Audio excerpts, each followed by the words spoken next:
Good morning. I am very disturbed about what has happened in Srebrenica. We are very concerned about the fate of the refugees, and we have been working hard for the last couple of days to determine what options there are to deal with the immediate humanitarian problems, and we intend to do everything we can on that. Let me remind you of what my position has always been and what it still is today. The Europeans have tried to take the lead under the umbrella of the United Nations in minimizing the loss of life in Bosnia, in keeping the conflict from spreading, and in urging a diplomatic resolution of the war. They are still committed to do that. I believe if the rapid reaction force idea, which the French and the British have pushed, had been fully implemented before this occurred, this problem could have been minimized.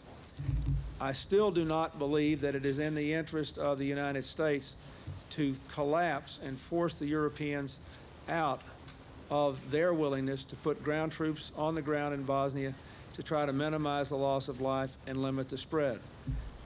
If the United Nations mission does collapse, then I believe that together the allies should all vote on the arms embargo. That is the best way to keep the NATO position unified, to keep the world position unified, and to avoid overly Americanizing the dealings in Bosnia should the UN mission collapse. I'm quite concerned about that.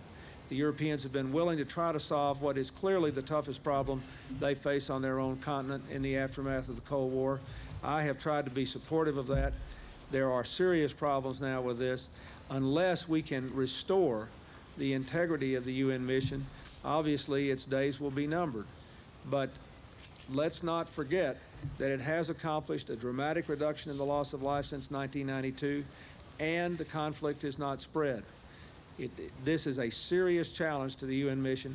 It must either be resolved or there will have to be some changes there.